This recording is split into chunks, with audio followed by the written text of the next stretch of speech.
अस्सलाम वालेकुम दोस्तों, उम्मीद आप सब खैरियत से होंगे। रोड टू ज़ीरो बिलिंग की वीडियो नंबर 4 में आपको खुशामदीद। हमने वीडियो 1 से लेकर वीडियो 3 तक जो है हमने ये कवर किया था कि आपका जो है लोड को आपको जानना सिखाया था कि लोड क्या होता है, किस तरीके से अपने लोड को आप मेज़र करेंगे, और उसके अलावा हमने आपको लोड ऑप्टिमाइज़ेशन सिखाई है। लोड ऑप्टिमाइज़ेशन हमने आपको सिखा दी है लास्ट वीडियो में। किसी भी किस्म की अल्टरनेट एनर्जी की तरफ जाने से पहले आपका लोड ऑप्टिमाइज़ होना बहुत ज़रूरी है। यहाँ पे लोग लाखों रुपए के सोलर सिस्टम्स लगा रहे हैं और बड़े-बड़े जनरेटर्स खरीद रहे हैं, मगर उनकी लोड ऑप्टिमाइज़ेशन नहीं हुई हुई है। एक बात अपने ज़हन में बिठा लें, अगर आपने बिजली के भारी भरकम बिलों से बचना है, या आपने सोलर की हाई मेंटेनेंस कॉस्ट से बचना है, या आपने सोलर की हाई इंस्टॉलेशन कॉस्ट से बचना है, या आपने अल्टरनेटिव जनरेटर्स की हाई कॉस्ट से बचना है, या आपने किसी भी किस्म के इजाफी बर्डन और बोझ से बचना है, तो आपने अपने लोड को सबसे पहले ऑप्टिमाइज करना है। लोड ऑप्टिमाइज किए बगैर ना आप सोलर की तरफ जाएंगे, ना आप किसी और अल्टरनेटिव एनर्जी की तरफ जाएंगे, क्योंकि अगर आप गए, जो कि हजारों लाखों कंज्यूमर्स इस वक्त जा रहे हैं विदाउट लोड ऑप्टिमाइज किए हुए, कि उनके जहन में ये होता है कि हमारा वही जो पुराना लोड है, हमारा जो सादा फ्रिज है, डीसी इन्वर्टर नहीं है, हमारे जो सादे पंखे हैं, इन्वर्टर पंखे नहीं हैं, हमारा जो सादा टीवी है पिक्चर ट्यूब वाला, वो आपका जो है एलईडी टीवी नहीं है, हमारी जो सादी पानी की मोटर है पुराने वक्तों वाली इंडक्शन मोटर और बीएलडीसी मोटर नहीं है, हमारा जो जितना भी पुराना लोड है, हमारा 40 साल पुराना फ्रिज जो है वो बहुत ही बेहतरीन जापानी फ्रिज है और बेहतरीन काम कर रहा है, उसको तो हम चेंज नहीं करेंगे और हम सोलर सिस्टम लगा लेते हैं, मगर मेरे भाई बिजली का बिल बहुत आ रहा है, जीना हराम हो गया है। तो एक बात समझ लें अच्छी तरीके से, बिजली का बिल हवा में नहीं आता। इतनी इस वक्त सोशल मीडिया के ऊपर वीडियोस चल रही हैं, लोगों ने रोना मचाया हुआ है, मगर इनमें से जितने लोगों ने भी अपने बिल दिखाए हैं, उन सब के यूनिट जनरेट हुए हैं जिसका बिल बना है। बिल हवा में नहीं बनता। तो मैं अपनी पिछली वीडियोस आप जाके देख सकते हैं, उसमें मैं बता चुका हूँ कि आपने अपनी लोड ऑप्टिमाइजेशन सबसे पहले करनी है, उसके बगैर आप अपने यूनिट्स को कंट्रोल नहीं कर सकते। और जब तक आपके यूनिट्स कंट्रोल नहीं होंगे, जो कि आपके किलो वॉट आवर होते हैं, जब तक आपके किलो वॉट आवर कंट्रोल नहीं होंगे और उसमें से आपका एच यानी कि आवर कंट्रोल नहीं होगा, तो आपका बिजली का बिल कभी भी कंट्रोल नहीं होगा। और वो जो एच कंट्रोल हो रहा है, उसकी बेस जो है वो वॉट के ऊपर है, और वॉट की बेस जो है वो एनर्जी एफिशिएंट अप्लायंसेस के ऊपर है। डबल ई ए अप्लायंसेस आपने लगानी है, एनर्जी एफिशिएंट अप्लायंसेस लगानी है, डीसी इन्वर्टर फ्रिज लगाने हैं, डीसी इंडक्शन मोटर की जगह डीसी बीएलडीसी मोटर्स इंस्टॉल करनी है, आपने सादे पंखे की जगह इन्वर्टर फैंस यूज करने हैं, आपने हर चीज ईईए स्टैंडर्ड्स की यूज करनी है। अगर आपने जो है पुराने वक्तों की अप्लायंसेस अपने घर में आज के दौर में भी रखी, तो आपको जो है भारी भरकम बिलों से कोई नहीं बचा सकता, इंक्लूडिंग सोलर सिस्टम भी आपको इन भारी बिलों से नहीं बचा सकता। आप बैटरियों की कॉस्ट ही पूरी करते रहेंगे। ये अलग बात है कि आपकी अल्हम्दुलिल्लाह लोगों की जेबों में पैसा होता है, तो वो बात बाहर नहीं निकलती, मगर बात यही होती है कि उनकी बैटरीज की मद में जो इतना पैसा जा रहा होता है कि लाख लाख 2-2 लाख रुपए की बैटरियां लगाते हैं, टॉल ट्यूबुलर बैटरीज लगाते हैं, और वो 2-2 3-3 साल 2-2 साल के बाद बदल रहे होते हैं, तो उनकी अगर आप कॉस्ट निकालें तो वो इतनी ज्यादा है कि आपका जो है ना किसी किस्म का आपको बेनिफिट नहीं हो रहा होता। तो ईईए अप्लायंसेस यानी कि एनर्जी एफिशिएंट अप्लायंसेस आपने सबसे पहले अपने घर के अंदर इंस्टॉल करनी है। इनको इंस्टॉल किए बगैर आप कभी भी अपने मीटर को लगाम नहीं दे सकेंगे। आज की वीडियो हमारी ऑल्टरनेट एनर्जी के बारे में होगी, और इसके बाद इंशाल्लाह ताला एक आखिरी वीडियो होगी जिसमें आपको मजीद टिप्स एंड ट्रिप्स दी जाएंगी। ट्रिक्स एंड टिप्स दी जाएंगी इस वीडियो में भी आपको ट्रिक्स एंड टिप्स दी जाएंगी, और अपने ऑल्टरनेट एनर्जी को डिजाइन करने के कुछ फॉर्मूले मैं दूंगा, जिसमें सोलर सिस्टम आ जाता है, उसके अलावा अदर रिन्यूएबल एनर्जीज आ जाती हैं। इसके अलावा लोड शेडिंग से बचने के लिए आपको कम से कम इन्वेस्टमेंट के साथ ज्यादा से ज्यादा बैकअप लेने की कुछ टिप्स एंड ट्रिक्स जो होती हैं वो मैं यहाँ पे दे सकूंगा। इसके अलावा ईईए अप्लायंसेस इंस्टॉल करने के बाद, यानी लोड ऑप्टिमाइजेशन करने के बाद, कि मैं आपको जो है मशवरे दूंगा कि किस तरीके से आप अपने यूनिट्स को कंट्रोल कर सकते हैं अपनी मर्जी के हिसाब से। तो वीडियो के साथ जरूर बने रहिए, चैनल को सब्सक्राइब कर लीजिए, और वीडियो को जरूर एंड तक देखिए, बहुत ज्यादा आपके काम आने वाली है। इसमें माइंड क्लियर करने वाली चीजें हैं, जब तक आपका माइंड सेट क्लियर नहीं होगा आप रोते ही रहेंगे कि हमारा इतना बिल आ गया। तो ये फिर बता दूं, बिल हवा में नहीं आता। आप बिजली जलाते हैं, बिजली जला के यूनिट गिरते हैं, और उन यूनिट का ही आप लोगों को बिल आता है, कोई बिल आसमान से नहीं उतरता। तो अपने सोच बदलें और अपने यूनिट्स को काबू में करें, लगाम दें अपने यूनिट्स को। ठीक है जी, तो चलते हैं वीडियो की तरफ। जी, तो दोस्तों आपको मैं थोड़ा-सा इस तरफ लेके चलूँगा कि आपने अपने लोड को ऑप्टिमाइज़ कर चुके हैं, आप सारी एनर्जी एफिशिएंट अप्लायंसेज़ अपने घर में इंस्टॉल कर चुके हैं।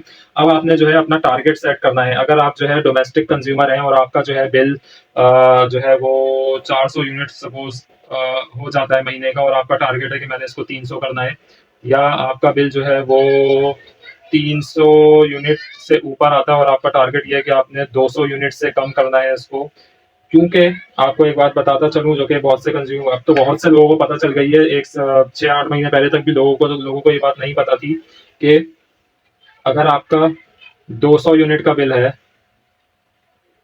ठीक है जी, और वो आ रहा है आपका लेट सपोज 6,800 का आ रहा है, ठीक है जी, और मेरा बिल है 200 यूनिट का, ठीक है जी, मगर वो आ रहा है 4,000 का या 3,000 का, ठीक है जी। वैसे तो 3,000 ही होता है, इस महीने इन्होंने जो है वो बहुत ज्यादा एडजस्टमेंट्स वगैरह लगाई हैं, तो 4,000 पे पहुंचाया, वरना 200 यूनिट का मेरा बिल होगा 3,000 रुपए, और आम कंज्यूमर का या आप लोगों का जो एक आम कंज्यूमर है उसका होगा 6,800 रुपए का। तो ये तकरीबन डबल का जो फर्क है ये क्यों है, जबकि यूनिट तो दोनों के सेम है। तो बात असल में ये है कि 200 यूनिट पे एक बंदे का अगर 3,000 आ रहा है तो वो प्रोटेक्टेड कस्टमर है, ठीक है, और अगर किसी का सेम 200 यूनिट पे 6,000 से ऊपर का बिल आ रहा है तो वो अनप्रोटेक्टेड कस्टमर है, ठीक है जी। अब ये प्रोटेक्टेड और अनप्रोटेक्टेड कस्टमर क्या होते हैं, ये केयर इलेक्ट्रिक की कैटेगरी होती है, और पाकिस्तान में ये वापडा वगैरह में भी है कि अगर कोई भी डोमेस्टिक कंज्यूमर जो है यानी कि घरेलू सारिफ जो है, अगर वो less than equal to 200 unit use करता है फॉर सब्सीक्वेंट, ये बहुत जरूरी है, फॉर सब्सीक्वेंट 6 मंथ्स, ठीक है जी, ये वर्ड बहुत जरूरी है, लेस देन और equal to 200 units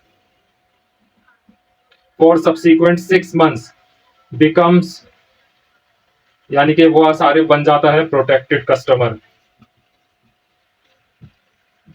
protected customer, ठीक है। प्रोटेक्टेड कस्टमर के बहुत सारे बेनिफिट होते हैं, वो मैं अभी आपको थोड़ा सा बताते चलता हूँ। उसके साथ अगर आपने 200 यूनिट से कम 6 महीने तक आपका बिल आया, ठीक है, 200 से आपके यूनिट नहीं बढ़े, तो आप प्रोटेक्टेड कस्टमर ऑटोमेटिकली बन जाते हैं। और प्रोटेक्टेड कस्टमर को बहुत सारे बेनिफिट होते हैं, जिसमें सबसे ज्यादा उसका टैरिफ का बेनिफिट होता है कि एक जो शख्स है अगर उसका 200 यूनिट का बिल आ रहा है, और लेट सपोज मिसाल दे रहा हूँ मैं, एक्चुअल यूनिट रेट तो मैं इस वक्त नहीं बता पाऊंगा, अगर 200 यूनिट का एक कंज्यूमर का बिल आ रहा है एट द रेट 35 रुपए पर यूनिट, तो वही 200 यूनिट का सेम बिल आएगा एट द रेट 7 से 10 रुपए पर यूनिट, किसका, प्रोटेक्टेड कस्टमर का, ठीक है जी। और ये जो 35 रुपए आ रहा है ये अनप्रोटेक्टेड कस्टमर का आएगा, ठीक है।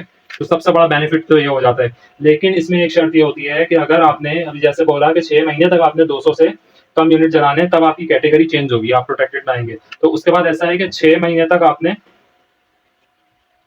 आपने इज इक्वल टू 6 मंथ तक आपने कंट्रोल किया, less than equal to 200 unit पे आप रहे, ठीक है। मगर 7th मंथ के अंदर आपका ग्रेटर हो गया 200 यूनिट से, तो आपकी ये प्रोटेक्टेड कस्टमर की कैटेगरी खत्म हो जाएगी, पीसी की कैटेगरी खत्म हो जाएगी आपकी, आप दोबारा अनप्रोटेक्टेड कस्टमर में आ जाएंगे, यूसी के अंदर आ जाएंगे, ठीक है जी। यानी कि आपका टैरिफ 6 महीने तक अगर आपने 200 यूनिट से कम इस्तेमाल किए तो आप प्रोटेक्टेड कस्टमर में आ जाएंगे, और आपका टैरिफ 7 रुपए से लेकर 10 रुपए के दरमियान हो जाएगा। ये अभी जो रिसेंट टैरिफ बढ़ा उसकी उसके अलावा मैं बात कर रहा हूँ। और अगर आपने जो है 7वें महीने में 200 यूनिट से ज्यादा चलाए तो आपका ये टैरिफ दोबारा 35 रुपए पर आ जाएगा वापस, ठीक है जी।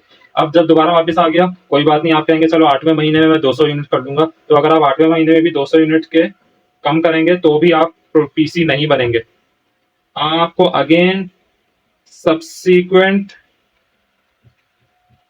सब्सीक्वेंट 6 मंथ तक दोबारा आपको 200 से कम यूनिट रखने पड़ेंगे, उसके बाद जाके फिर आप 7वें महीने में प्रोटेक्टेड कस्टमर बनेंगे। तो ये बहुत ही क्रिटिकल चीज है कि आप प्रोटेक्टेड कस्टमर बने, पहले नंबर 1, और नंबर 2 उसके अंदर रह सकें, क्योंकि अगर आपने एक महीने भी प्रोटेक्टेड कस्टमर की जो यूनिट्स की लिमिट है 200 यूनिट से कम, यानी कि अप टू 200 यूनिट, अगर आपने एक महीने भी उसको क्रॉस किया तो आप अनप्रोटेक्टेड कस्टमर हो जाएंगे, और उसके बाद आपको दोबारा प्रोटेक्टेड कस्टमर होने के लिए और दोबारा अपना टैरिफ 10 रुपए करवाने के लिए आपको 6 महीने तक 35 रुपए का टैरिफ देना पड़ेगा। उसके बाद जाके आप 7वें महीने में दोबारा से प्रोटेक्टेड कस्टमर बनेंगे। तो ये एक तरह से लोग बहुत इसको बुरा भला भी कहते हैं, मगर ये हुकूमत की दूसरी पॉलिसीज के लिहाज से ये लोगों को डिस्करेज करने के लिए होता है कि लोग जो है ना वो अपनी बिजली को कम से कम इस्तेमाल करें। ये उसी वक्त होता है जब आपके मुल्क के पास एनर्जी क्राइसिस होते हैं और वो एनर्जी को पूरा नहीं कर पा रहा होता, तो इस किस्म की हरकतें करता है जो कि करनी पड़ती हैं उनको, ताकि लोग जो है वो कम से कम बिजली इस्तेमाल करें। मगर यहाँ पे लोगों को क्योंकि पता ही नहीं है, ना अलिफ का पता है ना बे का पता है, मेजोरिटी जो है ना वो समझती नहीं है, बस सिर्फ एक ही चीज आती है, रोना कि हमारा बिल ज्यादा आ गया, बिल ज्यादा आ गया। तो बिल मैं फिर बताता चलूँ, बिल हवा में नहीं आता, बिल की कुछ बेसिस होती हैं, और वो बेसिस वही होती हैं जो आप बटन चला के छोड़ते हैं, नंबर 1 या नंबर 2 जो आपने दकियानूसी पुराने ज़माने की चीज़ें लगाई होती हैं, भारी भरकम बिजली खाने वाली चीज़ें, जब पूरे-पूरे खानदान चलते थे, पूरी बिल्डिंगें चलती थी और ₹200 का और ₹100 का और सवा ₹100 का और ₹99 का बिल आता था मेरे भाई। तो अब वो दौर नहीं है, आपको लोड ऑप्टिमाइज़ेशन सबसे पहले करनी है, एनर्जी एफिशिएंट अप्लायंसेस के ऊपर शिफ्ट होना है। अब आ जाते हैं कि आपने लेट्स सपोज आपने 200 यूनिट की कैटेगरी अचीव करनी है, तो अगर आपके जो यूनिट्स आ रहे हैं महीने के, लेट्स सपोज 300 यूनिट एक डोमेस्टिक कंज्यूमर है जो कि 300 यूनिट का उसका बिल आता है एवरेज, ठीक है जी। अब ये मैं एक आपको मॉडल बना के बता रहा हूँ, आप अपने हिसाब से इसको अपने यूनिट्स के ऊपर कन्वर्ट कर सकेंगे और इसके बाद इंशाल्लाह ताला अपने मीटर को ऑल्टरनेटिव एनर्जी के जरिए कंट्रोल करेंगे, पार्शियली या जितना चाहें। 300 यूनिट का बिल आता है एक कंज्यूमर का पर मंथ। अब वो चाह रहा है कि उसका जो बिल है वो हो जाए 200 यूनिट पर मंथ हो जाए, ठीक है जी। अब क्या करना पड़ेगा, कंजम्पशन तो वही है। फिर बता रहा हूँ लोड ऑप्टिमाइज वो कर चुका है, अगर लोड ऑप्टिमाइज नहीं किया तो बस ये टारगेट फिर आप भूल जाएं। इसको करने के लिए जैसे आप अगर आपने लोड ऑप्टिमाइज नहीं किया हुआ और आपका 300 यूनिट बिल आ रहा है और आप 200 करना चाह रहे हैं, तो आपने सिर्फ अगर लोड ऑप्टिमाइज कर लिया तो ही आप ये टारगेट अचीव कर लेंगे, आपको सोलर की जरूरत ही नहीं है, ठीक है। ये बात अपने जहन में बिठा लें। लोड ऑप्टिमाइज करने में ही आप अपनी बिल का जो है ना तकरीबन तकरीबन 60 to 70% जो है वो उसको रिड्यूस कर देते हैं, ठीक है जी। चले 70 तो नहीं, आप इसको 50 to 60% आइडियल कर लें, ये तो हो ही जाता है। 50 to 60% तो हो ही जाता है अगर आप ईईए अप्लायंसेस के ऊपर अपने पूरे घर को शिफ्ट कर दें, इंक्लूडिंग रेफ्रिजरेटर वाली चीजें, यानी कि एसी और रेफ्रिजरेटर वगैरह की बात कर रहा हूँ, तो 50 to 60% रिडक्शन आपके बिल के अंदर ऑलरेडी हो जाएगी। मैं जो है बात कर रहा हूँ लोड ऑप्टिमाइज आप कर चुके हैं, उसके बाद आपका बिल जो है वो 300 यूनिट और आपने 200 यूनिट करना है, तो आप ऑल्टरनेट एनर्जीज की मैं इस वक्त बात करूंगा और उसके बाद लास्ट वीडियो में ट्रिप्स एंड ट्रिक्स और जो मेरे जहन में आया वो मैं आपको बताऊंगा, ठीक है जी। अब 300 यूनिट था, आपने 200 करना था, 300 यूनिट है और टारगेट है कि आपने उसको 200 करना है, ठीक है जी। तो सबसे पहली चीज आपके सिस्टम में जो होनी चाहिए, आपके आपके घर में ऐसी जगह वो चीज लगी होनी चाहिए जहां पे आपकी हर वक्त नजर पड़े, और वो होनी चाहिए आपकी एनर्जी मेजरिंग डिवाइस, जिसको एनर्जी मीटर भी कहते हैं, ठीक है। अब कहेंगे भाई लोग कहेंगे भाई घर में कहाँ से मीटर घुसाएं लगाएं हम, तो बात असल में ये है, अभी हम खड़े हुए कौन से सन में 2024 में, ठीक है जी। आपके पास 2024 में ये ऑप्शन है कि आप एक ब्रेकर के साइज का, जिसको बोलते हैं डिन रेल ईएम, डिन रेल एनर्जी मीटर, एक छोटा सा इतना सा हाथ के बराबर एनर्जी मीटर होता है जो आप अपने बोर्ड में लगा सकते हैं घर में किसी भी ऐसी जगह जहां 24 घंटे मर्द और खवातीन और सारे घर के लोग वहां से गुजर रहे हैं और उनकी नजर उस पर पड़े। इसके अंदर आते हैं आपके पास real time load monitoring plus total kilo watt hour reading. कुछ भी समझ में नहीं आ रहा हो आपको, जो है मेजोरिटी की बात कर रहा हूँ, इसको सीधा सीधा समझ लें, ये आपको यूनिट बताएगा, आपके कितने यूनिट खर्च हो रहे हैं ये आपको बताएगा, ठीक है। ये डिवाइस आपने अपने घर में जरूर लगानी है, किसी ऐसी जगह पर लगानी है जहां पे हर किसी बंदे का गुजर हो। ये मैं इसलिए बता रहा हूँ कि इसको ना भी आप लगाएं तो आप अपने बिजली के मीटर पे जाके देख सकते हैं, जो कि मेजोरिटी जाके देखती है अपने मीटर्स को, तो उसमें 5th नंबर के ऊपर जो है वो इंस्टेंटेनियस वॉट्स आते हैं, और नॉर्मली सेकंड नंबर पे TWH आते हैं, TWKH आते हैं, यानी कि जो आपके घर में बाहर मीटर लगा हुआ है उसके ऊपर सेकंड नंबर की जो रीडिंग होती है उसके ऊपर आपका टोटल किलो वॉट आवर आते हैं, यानी कि आपकी रीडिंग जी कितने टोटल किलो वॉट आवर आपने यूज किए हैं वो वहां पे भी लिखे हुए होते हैं, वो आप अपने लास्ट बिल की मीटर रीडिंग से माइनस कर दें तो आपके पास टोटल यूनिट आ जाते हैं जो आप जला चुके हैं, खर्च कर चुके हैं, वही यूनिट होते हैं जिसके ऊपर आपका बिल बनना होता है, ठीक है जी। तो अपने यूनिट्स को जानना रियल टाइम में ये इतना ही जरूरी है जैसे कि बस समझ लें लाजिम और मलजूम है आपके लिए। तो आप गली के मीटर को जा जाके देखें और एक्सपोजर लें, क्योंकि अभी एक हमारे जानने वाले हैं वो बेचारे रोजाना जाके अपना गली का मीटर देखते थे। अभी कुछ दिन पहले वो दोपहर का खाना खा रहे थे, उन्हें याद आया कि अरे यार जाके मीटर देखूं कितनी रीडिंग हो गई है, तो बेचारे नेकर पहने हुए घर से बाहर आए सिर्फ ये देखने कि मीटर पे यूनिट कितने हुए। 1 मिनट के लिए बाहर आए थे, जेब में मोबाइल पड़ा हुआ था, गली के दूसरे कोने से जो है वो मेहमान आए और मुंह दिखाई करके चले गए यानी कि मीटर देखने बाहर आए थे, मोबाइल छिन गया उनका। ठीक है जी। तो आपने माशाल्लाह कराची जैसे शहर में रह रहे हैं, ऐसे एक्सपोज़र से भी बचना है और बार-बार बाहर जाना और ख़वातीन और मर्द का भी मसला होता है। अभी एक फैमिली से मैं मिला, उनके 200 यूनिट से क्रॉस हो गए। मेरी रिकमेंडेशन पे मैंने उनका लोड ऑप्टिमाइज़ करवाया था, सारी ईईए अप्लायंसेस लगाई थी उनकी, मगर घर में 3 या 4 अप्लायंसेस पुरानी ही लगी हुई थी, इंडक्शन मोटर वाली ना, वो उन्होंने उस वक़्त चेंज नहीं करी थी। तो मैंने उनको मना किया था कि आपने ये पुरानी वाली अप्लायंसेस किसी हालत में भी ऑन नहीं करनी है, इसको यूज़ ही नहीं करना है। बट अभी रिसेंटली जब गर्मी ज़्यादा पड़ी तो उन्होंने बेसिकली, वो पंखों की बात कर रहा हूँ मैं, कुछ पंखे उनके घर में पुराने लगे हुए थे, भारी मॉडल वाले। गर्मी ज़्यादा पड़ी, उन्होंने वो, उनका समर का दामन छूटा और उन्होंने वो वाले पंखे चलाए और उनका मीटर 200 से क्रॉस मार गया, 235 की रीडिंग हो गई उनकी, ठीक है? प्रोटेक्टेड कस्टमर से भी वो जान हाथ धो बैठे और बिल उनका आया अल्हम्दुलिल्लाह 15,000 रुपए, ठीक है जी। तो पता नहीं वो कुछ 300 से कुछ ऐसे बिल हो गया था कि उनका 3,000 बिल आ रहा था, कंट्रोल में था, 3,000 से डायरेक्ट जम करके 15,000 रुपए पे गया। तो रोना गाना एक घर में मचा हुआ था। मैंने कहा क्या हुआ? कह रहे मीटर रीडिंग ऊपर हो गई। अब मैं ही, अच्छा, खवातीन जो थी वो गुस्सा कर रही, कह रही क्या मैं जा जाके मीटर देखूंगी, ये तो मेरे मियाँ का काम है मीटर देखना। तो उस पर उनकी लड़ाई हो रही। तो ये एक्सपोजर आपका है कि गली में जा जाके मीटर देखना इतना आसान नहीं है, तो उसके लिए बेहतर है कि आप रियल टाइम लोड जो है मेजरिंग डिवाइस लगाएं। टोटल किलोवाट आवर दिखाएगी आपको और रिकॉर्ड भी करेगी कितने आपके किलोवाट आवर हो गए। डिन रेल के साइज की होगी, छोटी सी होगी, घर के अपने अंदर लगाएं, चलते फिरते देखते रहें हमारे कितने यूनिट हो गए। 1-2% का ही वेरिएंस होगा, इससे ज्यादा नहीं होगा। तो सबसे पहले आपने एनर्जी मीटर अपने आंखों के सामने इंस्टॉल करना है। अब बात हो रही थी कि 300 यूनिट और टारगेट आपका 200 यूनिट का, तो आपने एडिशनल 100 यूनिट के लिए सोलर सिस्टम भी डिजाइन करना है, greater than equal to 100 unit, यानी कि 100 यूनिट या उससे ज्यादा के लिए आपने सोलर सिस्टम डिजाइन करना है, जो कि इस वक्त सबसे सस्ता ऑल्टरनेट एनर्जी का सोर्स है। ठीक है, अब इस सोलर सिस्टम को डिजाइन करने के लिए आपको आपको ये पता होना चाहिए कितने वॉट्स का आपको सिस्टम चाहिए। तो 100 यूनिट का मतलब 100 मल्टीप्लाई बाय 1000, ये किलोवाट आवर्स होते हैं, यूनिट KWH होते हैं। ठीक है, तो इसका वॉट आवर आप निकालेंगे। ठीक है, तो इसको 1000 से मल्टीप्लाई कर देंगे, इज इक्वल टू, मैथ इतनी कमजोर हो गई है, 100 multiply by 1000 is equal to 1 lakh. आपको 1 लाख वॉट आवर का सोलर सिस्टम डिजाइन करना है, 1 लाख वॉट आवर का। ठीक है, ये देखते ही बंदे के पैरों के नीचे से जमीन निकल जाएगी। 1 लाख वॉट आवर का, 1000 वॉट आवर की एक स्त्री होती है, 1000 वॉट्स की एक स्त्री होती है। आपको 1 लाख वॉट प्लस आवर के साथ आपको एक सिस्टम डिजाइन करना है। तो इसमें घबराने की कोई बात नहीं है। जो आपके एडिशनल 100 यूनिट है उसके लिए आपको 1 लाख वॉट आवर का सिस्टम डिजाइन करना है। इसके लिए जो है सबसे पहले तो आप, भाई महीने की बात हो रही है यहाँ पे, तो सबसे पहले आप इसको 30 दिन पे तोड़ें, डिवाइडेड बाय 30 डेज। तो 1 लाख को आप सबसे पहले डिवाइड करेंगे 30 डेज पे, तो आपका आ गया, आंसर आया 3,333 वॉट। एक दिन में आपको 3,333 वॉट चाहिए सोलर से। ठीक है जी। अब 3,333 वॉट आपको एक दिन में चाहिए, तो एक घंटे में कितने चाहिए आपको what? 3,333 divided by 24, 138 what, 138 what per hour आपको चाहिए,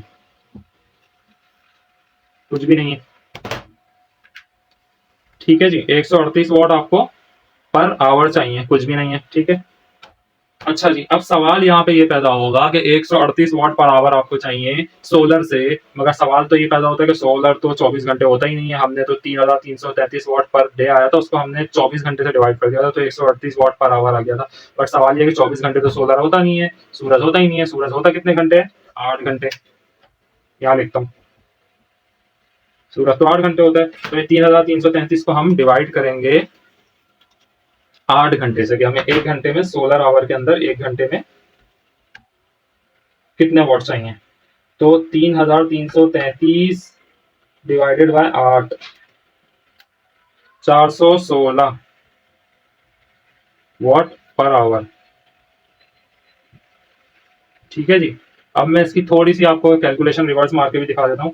416 वॉट 1 घंटे में चाहिए, एक दिन के लिए, मल्टीप्लाई बाय 8 घंटे तक चाहिए, तो ये हो गया 3,328 एक दिन का, मल्टीप्लाई बाय 30 दिन का हो गया 99,840 और हमने कितने का कैलकुलेशन करी थी 1 लाख वॉट आवर की। ठीक है जी, तो हमारे पास आ गया 99,840 वॉट आवर। ठीक है, फैक्टर का ये वो आया पॉइंट के बाद जो वैल्यूज होती है उनका आता है 99.8 आ गया। ठीक है जी, यानी कि 1 लाख तकरीबन। तो ये आपको रिवर्स भी करके दिखा दिया मैंने। तो कहने का मकसद ये आपको 416 वॉट का लोड चाहिए अपने सोलर से 8 घंटे तक। 416 वॉट का मतलब ये है कि आपको कम से कम, अब ये मैं मिटा दूं, इसका आप स्क्रीनशॉट ले लें और वीडियो को बार बार देख सकते हैं अगर समझ ना आए कि किस तरीके से मैंने कैलकुलेशन करी है कि मेरे 300 यूनिट का बिल आ रहा है, मुझे उसको 200 पे लेके आना है खींच के, और सोर्स है मेरा ऑल्टरनेट एनर्जी यानी कि सोलर एनर्जी। तो 300 यूनिट को में से मैं 200 माइनस कर दूंगा जिसमें मुझे आना है, तो एक्सेस मेरे आ रहे हैं 100 यूनिट। थोड़ा सा रिवीजन में लेता हूँ। तो अब 100 यूनिट जो है उसको सबसे पहले मैं kilo what hour, basically 100 unit बराबर होते हैं किलो वॉट आवर के, तो 100 किलो वॉट आवर मुझे सोलर सिस्टम से चाहिए।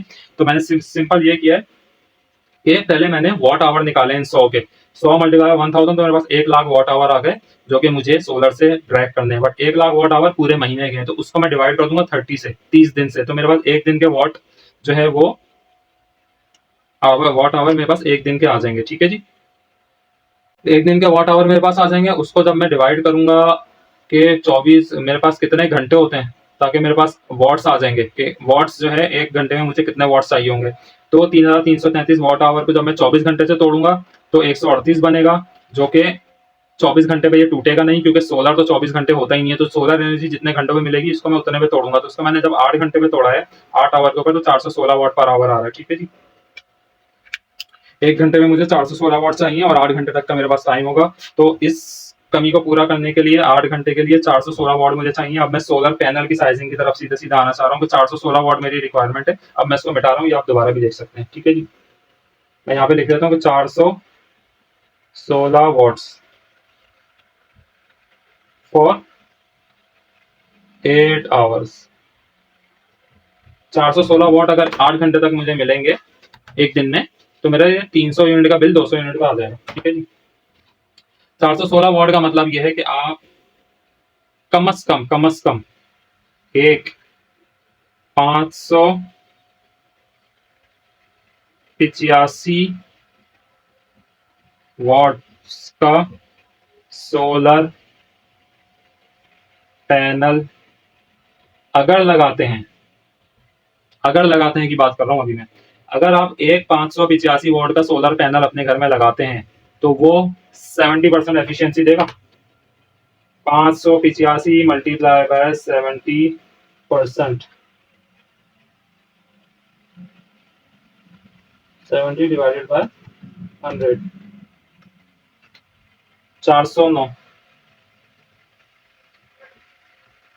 409 वॉट। ठीक है जी, 409 वॉट एक 585 वॉट का सोलर पैनल अपनी एफिशिएंसी पे आउटपुट देता है। अपने आउटपुट की बात हो रही है, उसके अपने आउटपुट की, जब आप उसमें से पूरी मैक्सिमम पावर पॉइंट ट्रैकिंग करें, यानी कि एमपीपीटी का फंक्शन पूरा हो, मैक्सिमम पावर पॉइंट ट्रैकिंग हो, तो उसमें से 409 वॉट निकल के आएंगे। आपकी रिक्वायरमेंट कितनी है? 416 वॉट की। ठीक है जी, लोड जो है वो जाहिर है आपने 220 के ऊपर रन करना है। सोलर की जो सोर्स होती है वो वीडीसी होती है, वोल्ट डीसी होती है। आपको लोड चलाना है वीएसी, यानी कि वोल्ट ऑल्टरनेटिंग करंट। वीडीसी से जब आप वीएसी में कन्वर्ट करते हैं करंट को, तो इसमें भी 30% लॉसेस होते हैं। आइडियल है 30%, कोई कुछ भी कहता रहे कि हमारे 80% 90%, आप इसका बेंचमार्क रखें 30% लॉसेस होते हैं। यानी कि वीडीसी जब वीएसी में कन्वर्ट होगा तो 70% रह जाएगा, 100 में से 70 रह जाएगा। तो आप अंदाजा लगाएं 409 वॉट एमपीपीटी हो रही है आपकी, उस 409 वॉट का भी जब आप 220 में कन्वर्ट कर रहे हैं तो 70% रह रहा है। तो 409 मल्टीप्लाई बाय 70%, 286 वॉट बच गया भाई। कोई कितना ही आपको बोलता रहे कि एक प्लेट लगा लो तुम्हारा काम हो जाएगा, आपका काम नहीं होगा। 286 वॉट आपके पास बच रहे हैं सारी तिगड़म लगाने के बाद। ठीक है जी, इसमें अभी सूरज का मिजाज तो आया ही नहीं है भाई। सूरज हर वक्त थोड़ी चमकता रहता है आपकी नाराज बीवी की तरह, हर वक्त थोड़ी गर्म रहता है वो, समझ रहे हैं आप बात, मतलब गुस्से में थोड़ी रहता है हर वक्त सूरज भाई, बादल भी आते हैं, कभी सुहाना मौसम भी होता है, बारिश का मौसम भी होता है, दिन में कई बार बादल आ जाते हैं, कभी कभी जो है बिल्कुल ही रेडिएशन जो है सोलर की कम हो जाती है, तो ये 286 भी अचीव नहीं होगा कॉन्स्टेंटली आपको 8 आवर्स तक, ठीक है। तो कहने का मकसद ये है, बेस के साथ बात करके आपको बताने का मकसद ये है कि आपको 585 वॉट्स की 2 पैनल लगाने पड़ेंगे, ठीक है, जो कि कहलाते हैं 1 kVA सिस्टम। 1 kVA सिस्टम का सोलर सिस्टम लगाएंगे आप, तो आप 100 यूनिट बना पाएंगे महीने, ठीक है जी। ये इसका सिंपल सा आंसर है, पीछे की मेरी कैलकुलेशन है देखेंगे तो आपको खुद समझ में आ जाएगा, आप करते रहें। 200 कुछ यूनिट वो 200 कुछ जो है वो वॉट्स जो है वो हासिल हो रहे थे, जबकि हमारी रिक्वायरमेंट ज्यादा की थी, ठीक है जी। तो आप जो है कम से कम 585 वॉट के 2 पैनल लगाएं अपने सिस्टम के अंदर, एमपीपीटी लगा लें या इन्वर्टर लगा लें। अभी मैं इससे भी आता हूँ, बहुत इंपॉर्टेंट बात आपको बताता हूँ। अब मैं कोशिश करता हूँ, वीडियो लंबी हो रही है, इसी में कवर करके बस इसको खत्म कर दूंगा इस वीडियो को, उसके बाद एक लास्ट वीडियो रह जाएगी, उसमें जो टिप्स एंड ट्रिक्स होंगी वो मैं आपको दूंगा, ठीक है जी। बात ये हो रही थी 585 वॉट के 2 पैनल आप लगाएंगे,